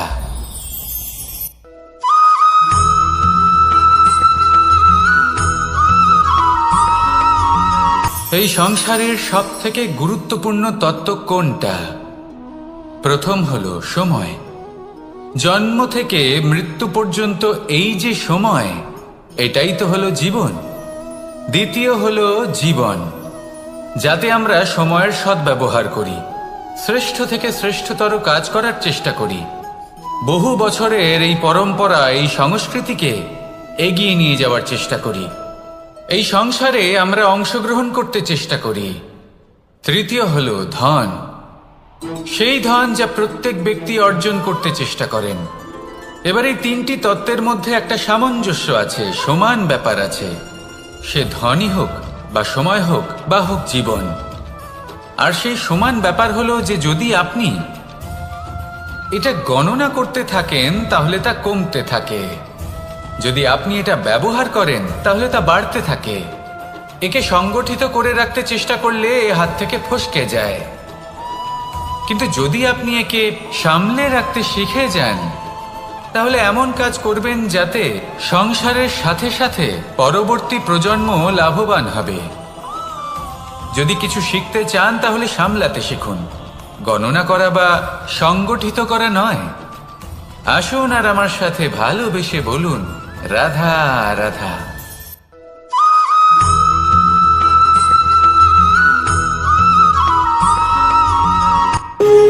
যখন মানুষের মৃত্যু হয় তখন কি হয়? অনেক সংখ্যক মানুষ শোক পালন করতে চলে আসেন। যে ব্যক্তি মৃত্যু লাভ করেছেন তার অনেক বস্তু থাকে যেগুলো তার প্রিয়, যেগুলো তিনি ব্যবহার করেছেন। তার শয্যা, তার বস্ত্র, তার আভূষণ সবকিছু তার থেকে বিচ্ছিন্ন করা হয় এবং খালি হাতে তাকে শ্মশানের উদ্দেশ্যে রওনা করা হয়। আমি আপনাকে এই প্রশ্ন করতে চাই, আপনি এই সংসারে কি অর্জন করেছেন? ধন, সম্পত্তি, বস্ত্র, আভূষণ, এই সব কিছু যে আপনি অর্জন করেছেন, আপনার মৃত্যুর পরে তা আপনার থেকে দূর হয়ে যাবে। এর উত্তর হলো একটাই, আপনার কর্ম। শুধু সেটাই আছে যা একান্ত আপনার, আর শুধু সেটাই এই সংসার থেকে চলে যাওয়ার পরেও সংসারেই জীবিত থাকবে। যদি আপনি দুষ্কর্ম করেন তাহলে এই সংসার আপনাকে একটি অনুচিত উদাহরণ হিসেবে মনে রাখবে যে এই ব্যক্তি খুব পাপী ছিল, অনুচিত কর্ম করতেন। যে পথে তিনি চলেছেন সেই পথে কারোর চলা উচিত নয়। সেখানেই যদি আপনি সৎকর্ম করেন তাহলে সংসার চিরকাল এটাই বলবে যে খুব ভালো মানুষ ছিলেন, সবাইকে ভালোবাসতেন, সবাইকে সাহায্য করতেন, আমার খুব প্রিয় মানুষ ছিলেন। এটাই হলো শ্রেষ্ঠ কর্ম। সেই জন্য জীবনে শুধুমাত্র ধন, সম্পত্তি, আভূষণ এই সব অর্জন করতে গিয়ে নিজের মনোনিবেশ করবেন না। শ্রেষ্ঠ কর্ম করুন। সংসার থেকে চলে যাওয়ার পরেও এই কর্মই এই সংসারে আপনাকে জীবিত রাখবে। আসুন আমার সাথে ভালোবেসে বলুন, রাধা রাধা।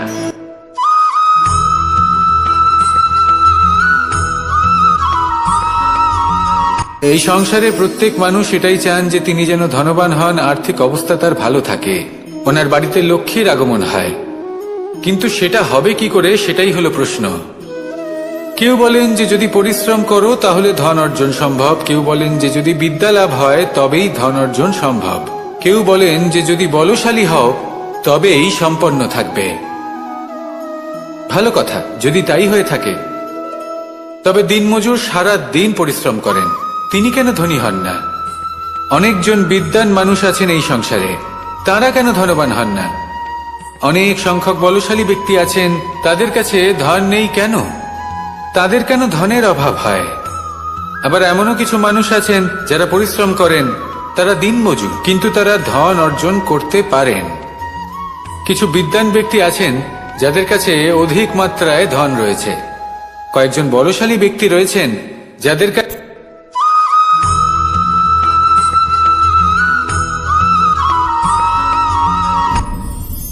আপনি কি কখনো কোনো জলের ধারা দেখেছেন? তার সামনে যতই মাটি থাকুক না কেন, যতই কাদা থাকুক না কেন, যখন এই জলের ধারা বইতে আরম্ভ করে দেয় তাহলে নিজের মনের, নিজের ভাবনার, নিজের জীবনের যত অনাবশ্যক তত্ত্ব আছে অনুপযোগী অংশ রয়েছে, অর্থাৎ অপরিষ্কার অংশ রয়েছে, তা নিজে থেকেই নির্মল হয়ে উঠবে। আর যেরকম জলের ধারা কখনো থেমে থাকে না, সব সময় বয়ে চলে, সেইভাবে আপনিও কখনোই থামবেন না। সবসময় বয়ে চলুন, এগোতে থাকুন। পথে যদি অনেক বিপদ আসে, সমস্যা আসে, থামবেন না, তার উপর নিরন্তর প্রহার করুন, নিরন্তর প্রয়াস করুন আর অগ্রসর হন। আপনি ভেবে দেখুন, এই জলের ধারা কখনো থেমে থাকে না, সবসময় বয়ে চলে, বিপদের সম্মুখীন হয়ে তাকে সাথে বয়ে নিয়ে চলে। সেই জন্য জলের ধারা, প্রবাহমান এই ধারা, এর থেকে কখনো দুর্গন্ধ আসে না, এতে কখনো ময়লা জমতে পারে না, বরং পালিত হয় সুন্দর প্রাণবন্ত জীবজন্তু, যেমন সুন্দর ছোট মাছ। তাই আপনিও এটাই করুন, কখনো থামবেন না, শুধু চলতে থাকুন, জলের ধারার মতো বইতে থাকুন। আপনি আপনার লক্ষ্য অবশ্যই খুঁজে পাবেন, আর তার সাথে নিজের অন্তরের যে মালিন্য রয়েছে তা আপনি নিজেই নিজের থেকে দূরে করে দেবেন। তাহলে আসুন আর আমার সাথে ভালোবেসে বলুন, রাধা রাধা।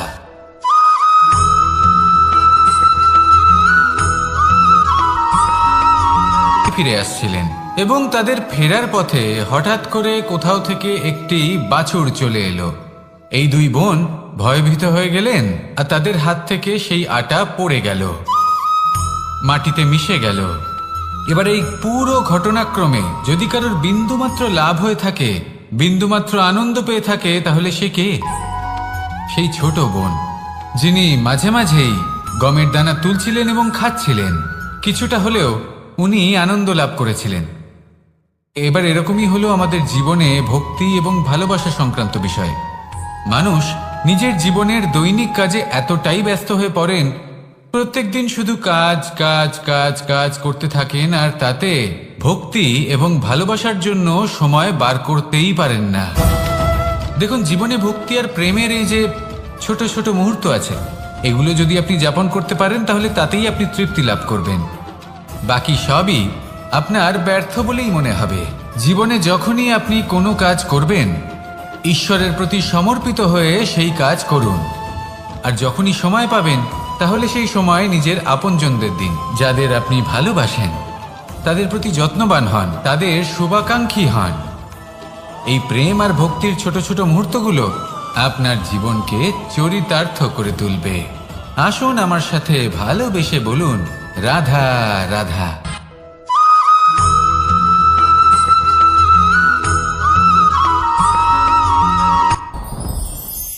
সাথী। সাথী এই শব্দটির ব্যাখ্যা কে কিভাবে করে? মিত্র, সখা, বন্ধু। কিন্তু অর্থ একটাই, তিনি যিনি আপনার সঙ্গী হন, আর তিনি যার সাথী আপনি হন। এবার সব থেকে বড় প্রশ্ন হলো এটাই যে তিনি কে হতে পারেন যাকে আপনি আপনার সাথী বলে মেনে নিতে পারেন, নিজের সখা, নিজের মিত্র, নিজের বন্ধু মেনে নিতে পারেন। আপনার সাথী হলেন তিনি যিনি দুঃখের সময় আপনার পাশে থাকবেন, আপনার হাত ধরে থাকবেন। আপনার সাথী হলেন তিনি যার হাত আপনি নিজের সুখের দিনে ধরে থাকবেন। সেই সাথীরই হাত ধরুন যিনি দুঃখে সবসময় আপনাকে সাহায্য করার জন্য তৎপর হয়ে থাকেন, আপনার পাশে থাকেন, আর যাকে সুখের দিনে আপনি আপনার সাথে রাখতে পারেন। আর যখন আপনার সাথে আপনার এই সাথী থাকবে, তখন আপনি এটা বুঝবেন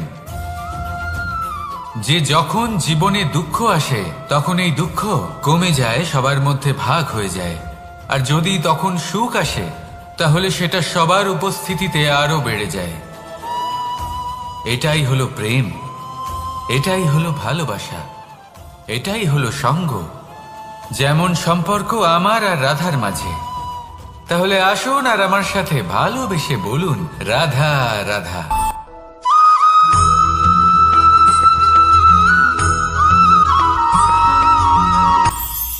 এটা হলো ধান গাছ। এর থেকে যে চাল উৎপন্ন হয় তা মানুষ গ্রহণ করেন। আর এটা কি? এ হলো জংলি ঘাস। একবার ভেবে দেখুন, যদি এই জংলি ঘাস ধান গাছের আশেপাশে থাকে, তাহলে কি হবে? ধান উৎপন্ন হতে পারবে, তা উৎকৃষ্ট হতে পারবে, আমরা কি তা গ্রহণ করতে পারবো? কখনোই নয়। এই জংলি ঘাস ধানকে নষ্ট করে দেবে, কিন্তু নিজে জীবিত থাকবে। এটাই হলো আজকের শিক্ষা। এই সংসারে যদি আপনি নীতির পথে চলতে চান, উচিত কর্ম করতে চান, সংসারকে সেবা করতে চান, তাহলে জংলি ঘাসের মতো ব্যক্তিদের থেকে সবসময় দূরে থাকতে হবে। সেই ব্যক্তি যারা দুর্নীতি এবং মিথ্যা দ্বারা পরিপূর্ণ, যাদের ব্যবহার অশুভ, যাদের অনেক অশুভ গুণ রয়েছে, তারা সঠিক নয়। সেই সকল ব্যক্তি যাদের চরিত্র অত্যন্ত দুষ্ট হয়, তারা হয় শুভ চরিত্রের ব্যক্তিকে একদম নষ্ট করে দেয়, নয় নিজের মতো বানিয়ে তোলে। তাই যদি আপনি নীতির পথে চলতে চান, এই সংসারের জন্য শুভ কর্ম করতে চান, তাহলে সেই সঙ্গ লাভ করুন যে সঙ্গ জ্ঞানে পরিপূর্ণ, যাদের মধ্যে অনেক গুণ আছে, যাদের থেকে প্রতিদিন কিছু শিখতে পারবেন। এমন ব্যক্তির সাথে জীবন অতিবাহিত করুন, দুরাচারীদের থেকে দূরে থাকুন। তবেই এই মন প্রসন্ন হয়ে বলবে, রাধা রাধা।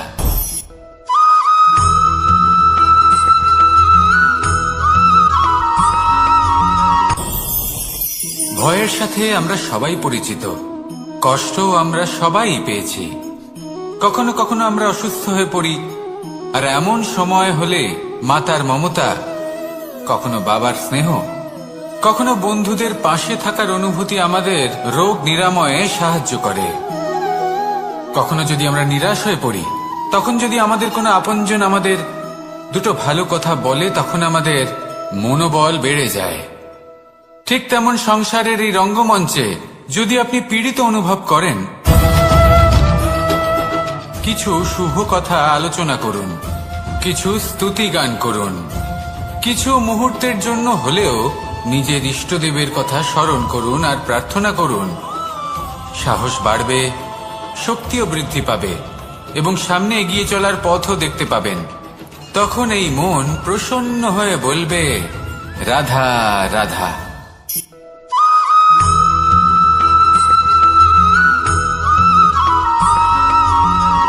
জীবন কিসের উপর নির্ভরশীল? ধনের ওপর।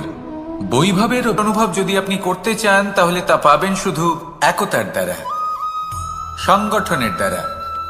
যদি আপনাকে উদাহরণ দিই, নিজের এই হাতটাকে দেখুন, 5টা আঙুল রয়েছে। কোনো একটা বস্তুকে নিজের একটা আঙুল দ্বারা তুলে ধরার চেষ্টা করে দেখুন, বড়ই কষ্ট হবে। তখন আপনি বুঝতে পারবেন, যখন এই 5টি আঙুল একত্রিত হয়, তখন কোনো কাজ কতটা সহজ হতে পারে।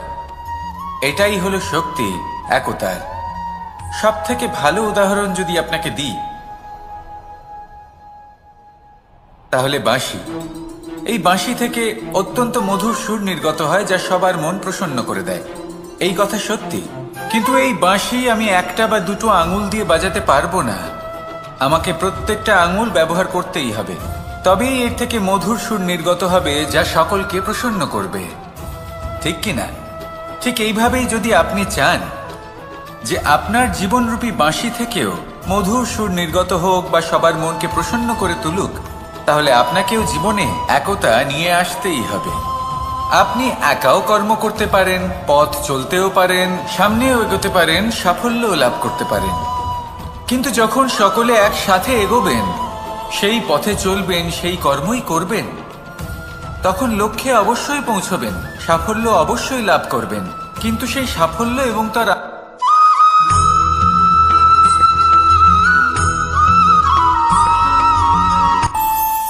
আমাদের মনে যখন কোনো প্রশ্ন ওঠে, কোনো দ্বন্দ্ব জাগে, তখন আমরা যাই আমাদের গুরুর কাছে, আমাদের আরাধ্যের কাছে গিয়ে জিজ্ঞেস করি।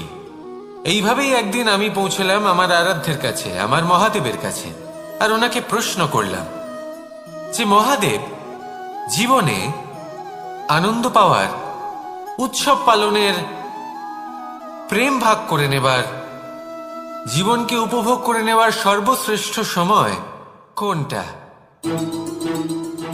মহাদেব হাসলেন আর উনি বললেন, জীবনে উৎসব পালনের সব থেকে শ্রেষ্ঠ দিন হল মৃত্যুর ঠিক আগের দিনটা। প্রেম ভাগ করে নেওয়ার সব থেকে শ্রেষ্ঠ মুহূর্ত হল মৃত্যুর ঠিক আগের মুহূর্ত। জীবনকে উপভোগ করে নেওয়ার সর্বশ্রেষ্ঠ প্রহর হল মৃত্যুর এক প্রহর পূর্বে। তখন আমি চমকে গেলাম। আমি বললাম, কিন্তু মহাদেব, মৃত্যু তো অনিশ্চিত, আমরা জানিও না কবে আমাদের মৃত্যু হবে। মহাদেব আবার হাসলেন। উনি বললেন যে যদি আমরা এভাবে জীবন কাটাই যে আমরা জীবনের প্রত্যেক দিন, প্রত্যেক মুহূর্ত, প্রত্যেক প্রহর শেষ বলে মনে করি, তাহলে আমাদের সমস্ত জীবন আনন্দের সাথেই অতিবাহিত হবে। কি বলেন?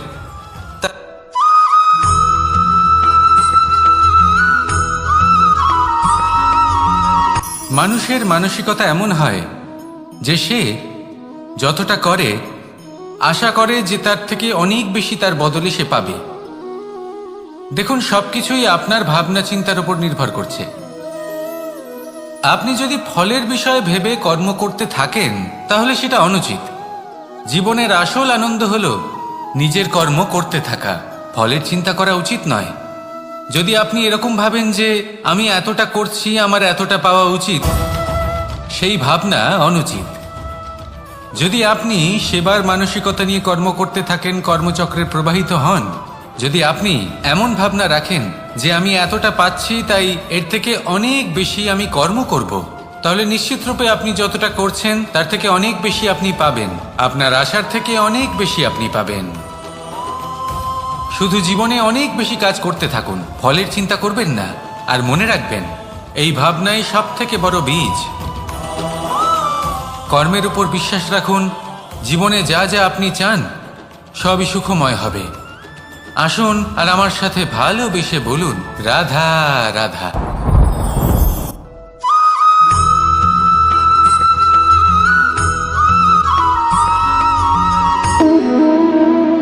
সম্পর্ক হলো আমাদের জীবনের একটি আধার। কিছু সম্পর্ক এমন যা আমরা জন্মসূত্রে লাভ করি, যেমন পরিবার, মা, বাবা। কিছু সম্পর্ক আছে যা আমরা জীবনে অর্জন করে থাকি, তা সে প্রেমের হোক, স্নেহের হোক বা বন্ধুত্বের। এই সকল সম্পর্ক লাভ করার বা গড়ে তোলার 5টি ধাপ রয়েছে। প্রথম ধাপ, কোনো ব্যক্তির সাথে আলাপ হওয়া, তার সাথে কথা বলা বা তাকে দেখা।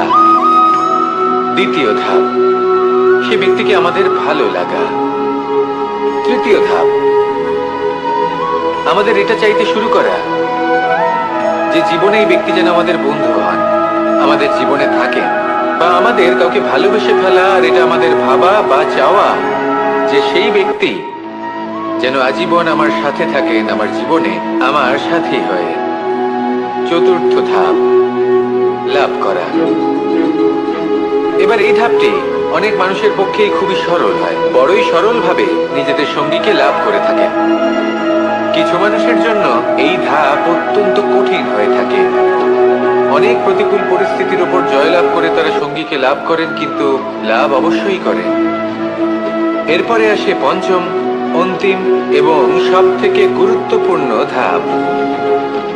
সেটা হলো সেই সম্পর্ক পালন করা। এটা হলো এমন এক বিষয় যা প্রত্যেক মানুষের শেখা উচিত। যদি ব্যক্তি নিজের জীবনে সম্পর্ক রক্ষা করতে শিখে যান, তবে প্রত্যেক সম্পর্ক তার জীবনকে স্বর্গ করে তুলবে। আসুন আর আমার সাথে ভালোবেসে বলুন, রাধা রাধা।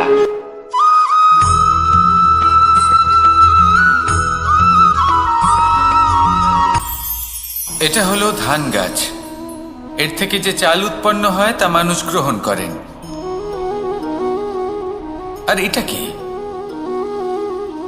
এ হলো জংলি ঘাস। একবার ভেবে দেখুন, যদি এই জংলি ঘাস ধান গাছের আশেপাশে থাকে তাহলে কি হবে? ধান উৎপন্ন হতে পারবে? তা উৎকৃষ্ট হতে পারবে? আমরা কি তা গ্রহণ করতে পারবো? কখনোই নয়। এই জংলি ঘাস ধানকে নষ্ট করে দেবে, কিন্তু নিজে জীবিত থাকবে। এটাই হলো আজকের শিক্ষা। এই সংসারে যদি আপনি নীতির পথে চলতে চান, উচিত কর্ম করতে চান, সংসারকে সেবা করতে চান, তাহলে জংলি ঘাসের মতো ব্যক্তিদের থেকে সবসময় দূরে থাকতে হবে। সেই ব্যক্তি যারা দুর্নীতি এবং মিথ্যা দ্বারা পরিপূর্ণ, যাদের ব্যবহার অশুভ, যাদের অনেক অশুভ গুণ রয়েছে, তারা সঠিক নয়। সেই সকল ব্যক্তি যাদের চরিত্র অত্যন্ত দুষ্ট হয়, তারা হয় শুভ চরিত্রের ব্যক্তিকে একদম নষ্ট করে দেয়, নয় নিজের মতো বানিয়ে তোলে। তাই যদি আপনি নীতির পথে চলতে চান, এই সংসারের জন্য শুভ কর্ম করতে চান, তাহলে সেই সঙ্গ লাভ করুন যে সঙ্গ জ্ঞানে পরিপূর্ণ, যাদের মধ্যে অনেক গুণ আছে, যাদের থেকে প্রতিদিন কিছু শিখতে পারবেন। এমন ব্যক্তির সাথে জীবন অতিবাহিত করুন, দুরাচারীদের থেকে দূরে থাকুন। তবেই এই মন প্রসন্ন হয়ে বলবে, রাধা রাধা।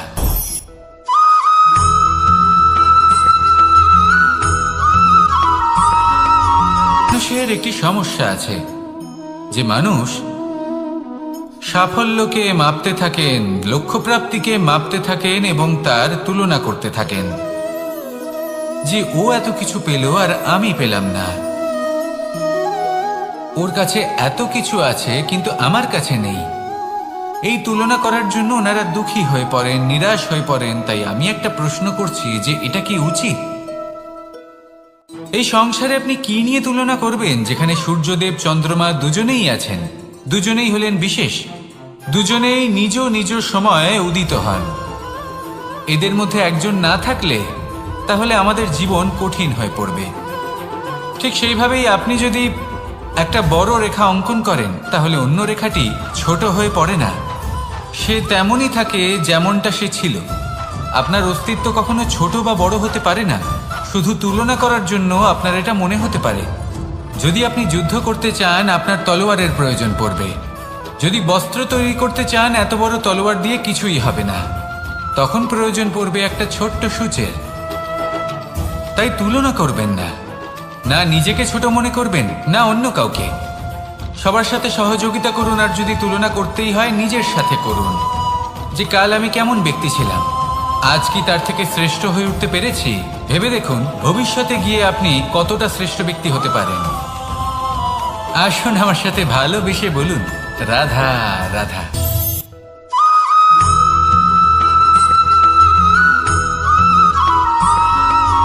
ফিরে আসছিলেন এবং তাদের ফেরার পথে হঠাৎ করে কোথাও থেকে একটি বাছুর চলে এলো।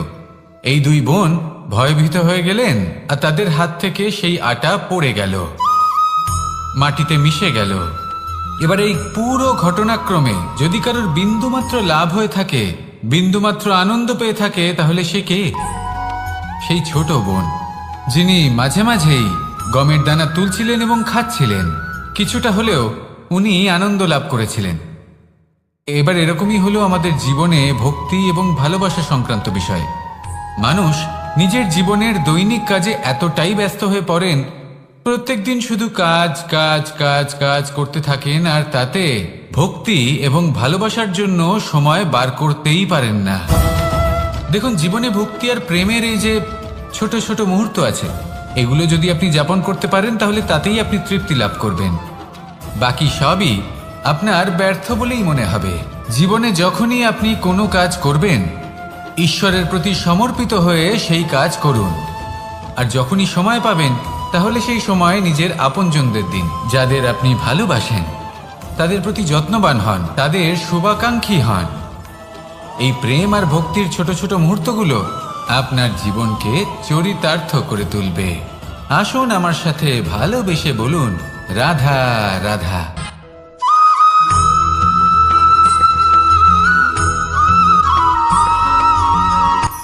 এই সংসারে সাফল্য লাভ করার জন্য জ্ঞানের প্রয়োজন হয়, পরিশ্রমের প্রয়োজন হয়, দৃঢ় নিষ্ঠার প্রয়োজন হয়, নিরন্তর চেষ্টা করা প্রয়োজনীয়। কিন্তু আরো কিছু আছে যা অত্যন্ত প্রয়োজনীয় এবং গুরুত্বপূর্ণ। তা হলো ভালো বন্ধু। তাদের থাকা অত্যন্ত প্রয়োজনীয়। যদি ভালো বন্ধু থাকে, তাহলে সময় এলে তারা ঢাল হয়ে আপনাকে সুরক্ষা করবেন। সময় এলে অস্ত্রের মতো শত্রুকে সংহারও করবেন। যদি তিনি জ্ঞানী হন, তাদের মধ্যে সদ্গুণ থাকে, তাহলে এই সব গুণ আপনার মধ্যেও প্রবেশ করবে। তাহলে সাফল্যের জন্য ভালো বন্ধু পাওয়া অত্যন্ত প্রয়োজনীয়। কিন্তু শুধু বন্ধু কেন, ভালো শত্রুও থাকা প্রয়োজনীয়। এবার আপনি ভাববেন, আমি কি বললাম? যদি আপনার জীবনেও ভালো অর্থাৎ শক্তিশালী শত্রু থাকে, তাহলে আপনিও শক্তিশালী হতে থাকবেন। এই শত্রু আপনাকে প্রেরিত করবে আরো বেশি শক্তিশালী হয়ে ওঠার। কখনো কোনো হরিণকে দেখুন, তীব্র গতিতে দৌড়তে থাকে। কেন তীব্র গতিতে দৌড়য়? এই কারণে নয় যে কোথাও তার জন্য মধুর ঘাস অপেক্ষা করে রয়েছে, না। সে এই কারণে তীব্র গতিতে দৌড়য় কারণ সেটা না করলে তার পেছনে একটি সিংহ আছে যে ওকে নিজের ভোজন করে ফেলবে। তাই জীবনে বিপদ, সংকট এই সব কিছুও হলো অত্যন্ত গুরুত্বপূর্ণ। তার সম্মুখীন হতে শিখুন আর আমার সাথে ভালোবেসে বলুন, রাধা রাধা।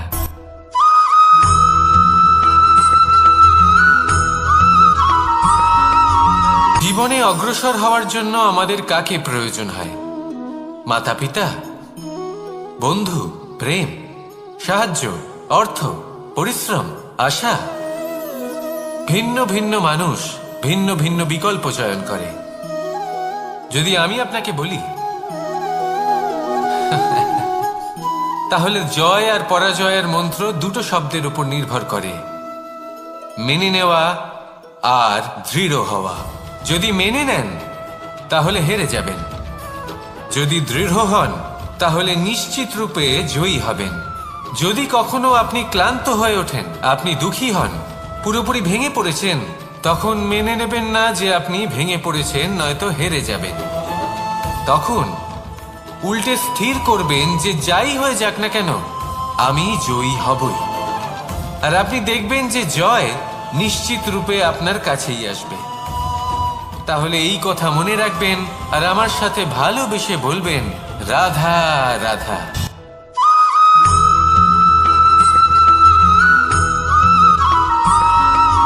জীবনে যখন কোনো ব্যক্তি নিজের লক্ষ্য প্রাপ্তির জন্য নিরন্তর পরিশ্রম করতে থাকেন, চেষ্টা করতে থাকেন, তখন তিনি কষ্ট অনুভব করেন। কখনো শারীরিক কষ্ট, কখনো মানসিক কষ্ট। এবার উনি এটা ভাবতে থাকেন যে আমি কি উচিত করছি নাকি অনুচিত করছি। কারণ অন্যদিকে এমন একজন ব্যক্তিও আছেন যিনি একদমই পরিশ্রম চেষ্টা করছেন না। তিনি মদিরা পান করেন, বিলাসিতায় জীবন কাটান, অলস প্রকৃতির হয়ে ওঠেন, নিদ্রাতে বিলীন হয়ে থাকেন আর ভাবেন যে তিনি সুখ লাভ করছেন। কিন্তু এরকম কেন হয়? কারণ যখন আমরা সৎ পথে থাকি, উচিত পথে চলি, লক্ষ্য প্রাপ্ত করার জন্য চেষ্টা করতে থাকি, তখন আমাদের ভেতরে থাকা নেতিবাচক শক্তি এবং পাপ এই দেহকে ত্যাগ করে দেয়। আর এই অনুভূতিটাই আমাদের দুঃখের অনুভূতি দেয়, কষ্ট দেয়। এবার সেখানে যদি আমরা কুপথে চলি, অনুচিত পথে চলতে থাকি, তাহলে আমাদের ভেতরে থাকা পুণ্য এবং ধনাত্মক শক্তি আমাদের দেহ ত্যাগ করে দেয়। আর এই অনুভূতির কারণেই আমরা সুখ অনুভব করি। কিন্তু কখনো ভাববেন যে এই সুখ বেশি সময় পর্যন্ত থাকে না। সেই জন্য সবসময় মনে রাখবেন, যদি আপনি জানেন যে এটাই আপনার লক্ষ্য, এটাই উচিত পথ, শুভ পথ, তাতে নিরন্তরভাবে এগিয়ে যেতে চেষ্টা করতে থাকুন। এই কষ্ট আপনাকে সুখের পরাকাষ্ঠায় কখন পৌঁছে দেবে তা আপনি জানতেই পারবেন না। আসুন আমার সাথে ভালোবেসে বলুন, রাধা রাধা।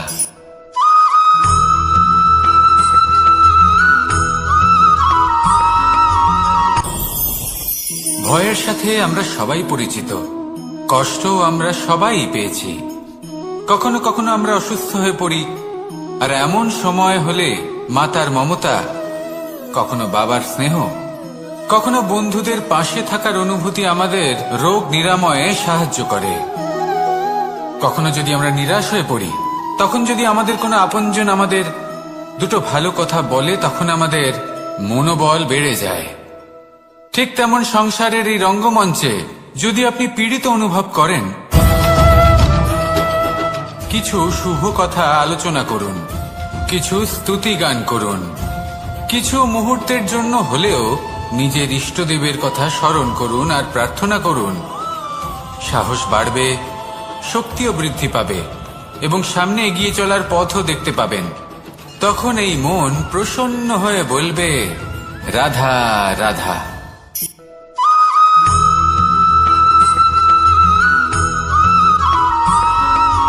প্রত্যেক মানুষ নিজের জীবনে হীরক তথা হীরে এবং দর্পণ এই দুই দেখেছেন। এই দুই হলো সাদা এবং এরা দুজনেই আলোর প্রতিফলন ঘটায় এবং এরা দুজনেই উজ্জ্বল হয়ে ওঠে। আপনি হয়তো মনে মনে ভাবছেন যে এটা কি ধরনের তুলনা করছি। একটা হীরে তো রত্ন, তার মূল্য দর্পণের থেকে অনেক গুণ বেশি। কিন্তু হীরে থাকাতে দর্পণের মূল্য কিন্তু কোনো অংশে কমে যায় না, তাই না? মানুষ যখন হীরে নিজের হাতে নেয় তখন সবার আগে কি খোঁজে? দর্পণ, যাতে তার মধ্যে দিয়ে দেখে সে বুঝতে পারে যে সেই হীরে আদৌ তার শোভাবর্ধন করছে কিনা, তাকে ভালো দেখাচ্ছে কিনা, প্রসাধনের জন্য সেটা ব্যবহার করা ঠিক হবে কিনা। অর্থাৎ হীরের উপস্থিতিতে দর্পণের গুরুত্ব কম হলো না, দর্পণের কারণে হীরের মূল্য বোঝা গেল। আমাদের জীবনেও ঠিক এরকমই ঘটে। আপনারা যদি সংসারে নিজের আশেপাশে দেখেন, এমন অনেক মানুষ দেখতে পাবেন যারা নিজেদের ক্ষেত্রে মহান স্থানে পৌঁছেছেন, নিপুণ এবং শ্রেষ্ঠ হয়েছেন। আর তাদের মধ্যে আপনার নিজের মনে হয় যেন আপনি হলেন দর্পণ। নিজেকে ছোট মনে করবেন না। আপনার মূল্য কম হচ্ছে না, আপনার নিজস্ব মূল্য আছে। আর যদি আপনার অস্তিত্ব না থাকে তাহলে ওনাদের অস্তিত্বের মূল্য সংসার বুঝতেই পারবে না। জীবনে সবসময় চেষ্টা করবেন যাতে আপনি আরো বেশি শ্রেষ্ঠ হয়ে উঠতে পারেন।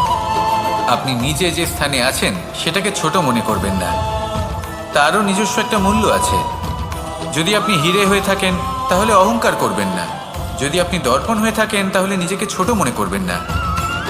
আসুন আর আমার সাথে ভালোবেসে বলুন, রাধা রাধা।